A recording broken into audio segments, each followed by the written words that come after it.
Good morning, children. Today we are again going to discuss a new topic that is called as palindromic sequences. Let us now talk about palindromic sequences.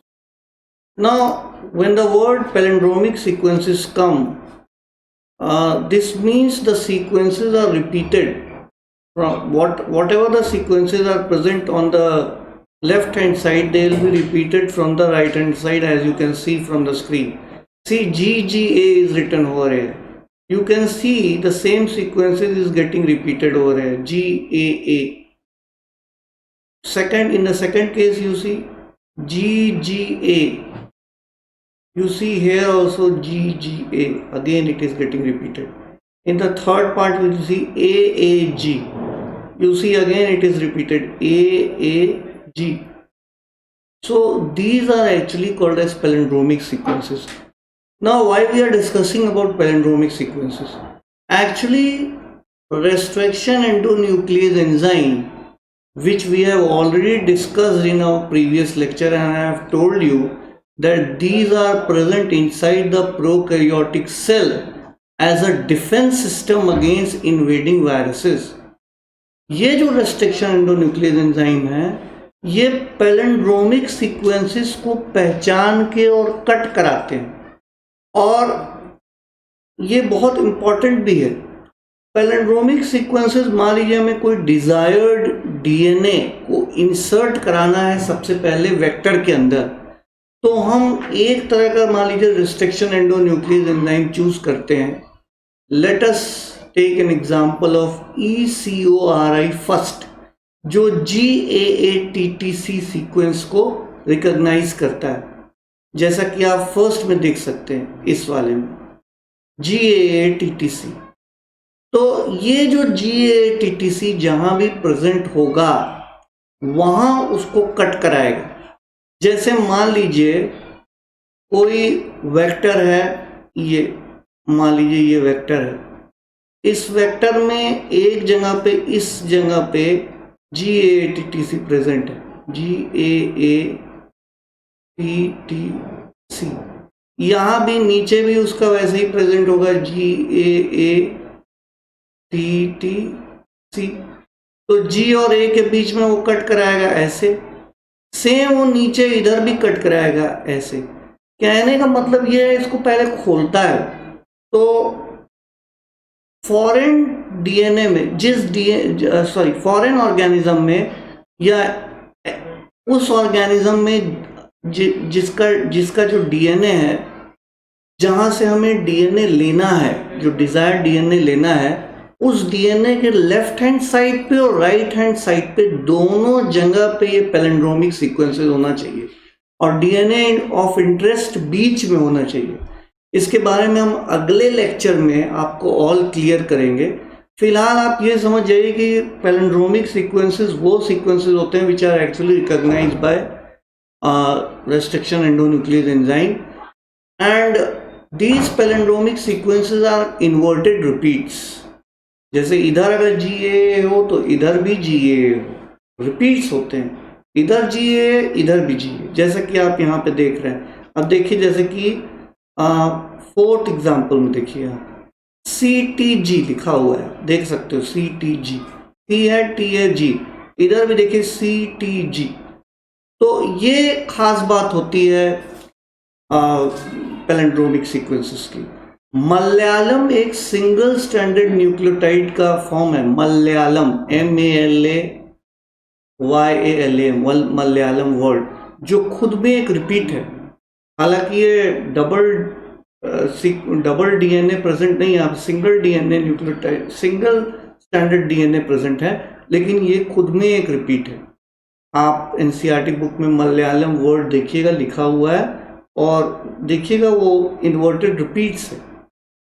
Okay, now देखिए, जहां भी ये sequences आएंगे आप देखिएगा, जैसे for example यहाँ लिखा हुआ है GAATTC, नीचे भी लिखा हुआ है GAATTC।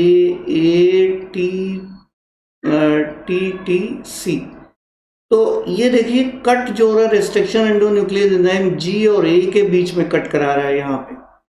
यानी कि गुआनिन कंटेनिंग न्यूक्लियोटाइड है और एडेनिन कंटेनिंग न्यूक्लियोटाइड है, उनके बीच में जो शुगर फॉस्फेट बॉन्ड है वो तोड़ रहा है रेस्ट्रिक्शन एंडोन्यूक्लियस एंजाइम। ठीक इसके नीचे यहाँ भी जी और ए के बीच में कट करा रहा है। आप ध्यान दे रहे होंगे ये एकदम किनारे पर कट करा रहा है, बीच में कट नहीं करा रहा।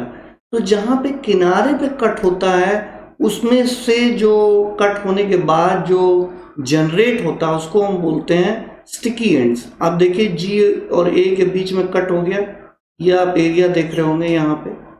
ठीक इसी तरह यहाँ जी और ए के बीच में कट हो गया। ये एरिया यहाँ से यहाँ तक देखिए, जी और सी तो आपस में पेयर है, टी के साथ कुछ भी नहीं है, टी के साथ यहाँ कुछ भी नहीं है, ए के साथ कुछ भी नहीं है, ए के साथ कुछ भी नहीं है। ये सिंगल न्यूक्लियोटाइड सीक्वेंस हो गया यहाँ से यहाँ तक। तो इसको हम बोलते हैं स्टिकी एंड्स। जब स्टिकी एंड्स जनरेट तभी होते हैं जब डबल न्यूक्लियोटाइड सीक्वेंस नहीं होता, कुछ एरिया तक single DNA, single strand DNA present हो, तो उसको हम बोलते हैं जनरेशन ऑफ स्टिकी एंड्स। अब देखिए यहाँ ब्लंट एंड्स हैं, यहाँ ब्लंट एंड्स, GAT के बाद कट हो रहा है, इधर भी GAT के बाद कट हो रहा है। डायरेक्शन के बाद देखिए यहाँ पे नीचे ऐसे ये पूरा एरिया बन गया। अब यहाँ आगे ऊपर नीचे कुछ भी नहीं है पेयर होने के लिए। यहाँ देखिए पेयर होने के लिए कम से कम सिंगल न्यूक्लियोटाइड डीएनए प्रेजेंट है। अब यहाँ जो पेयर होगा टी के साथ क्या होगा, ए पेयर होगा, यहाँ टी के साथ ए पेयर होगा, यहाँ ए ऊपर है तो यहाँ नीचे क्या आएगा टी, यहाँ ए ऊपर है तो नीचे क्या आएगा टी। तो स्टिकी एंड्स जो होते हैं वो क्रिएट किए जाते हैं in the case from where the DNA has been taken। वहाँ भी रेस्ट्रिक्शन न्यूक्लियस एंजाइम हम यूज करके स्टिकी एंड्स क्रिएट होते हैं वहाँ से भी, और साथ ही साथ जहाँ वेक्टर है उसमें भी क्रिएट होते हैं। ये करना बहुत ज़रूरी है क्योंकि वेक्टर्स को भी उसी तरह के रेस्ट्रिक्शन एंडोन्यूक्लियस एंजाइम से आप कट कराएंगे जिस रेस्ट्रिक्शन एंडोन्यूक्लियस एंजाइम से आपने उस डीएनए को कट कराया, होस्ट ऑर्गेनिज्म के डीएनए को, उस ऑर्गेनिज्म के डीएनए को जहाँ से आपने एक्चुअली जहाँ से डिजायर्ड डीएनए आपको लेना है, वहाँ भी आप रेस्ट्रिक्शन एंडोन्यूक्लियस उसी तरह के रेस्ट्रिक्शन एंडोन्यूक्लियस एंजाइम के साथ कट कराएंगे। दोनों एक ही जैसा होना चाहिए। फॉर एग्जाम्पल अगर आप डीएनए एक जगह से ले रहे हैं तो उस जगह पे रेस्ट्रिक्शन एंडोन्यूक्लियस एंजाइम मान लीजिए आपने लिया EcoRI फर्स्ट, ठीक वैसा रेस्ट्रिक्शन एंडोन्यूक्लियस एंजाइम आपको वेक्टर को खोलने के लिए भी लेना होगा। यानी वेक्टर के अंदर ही आपको डिजायर्ड डीएनए इंसर्ट करना है, और अगर इंसर्ट करना है तो वही रेस्ट्रिक्शन एंडोन्यूक्लियस एंजाइम आप यूज करेंगे जो आपने यूज किया है पहले वाले केस में, जहां से आपने डीएनए लिया है। नाउ देखिए ये एनसीईआरटी में ही डायग्राम है, ये वेक्टर डीएनए है। आप देखिए वेक्टर डीएनए में ये GATTC साइट प्रेजेंट है, दोनों तरफ से पैलिंड्रोमिक सीक्वेंसेस में है, ये प्रेजेंट है। और ये फॉरेन डीएनए है जहाँ से आप डीएनए ले रहे हैं और वेक्टर में इंसर्ट करेंगे, वहाँ भी ये साइट प्रेजेंट है GATTC।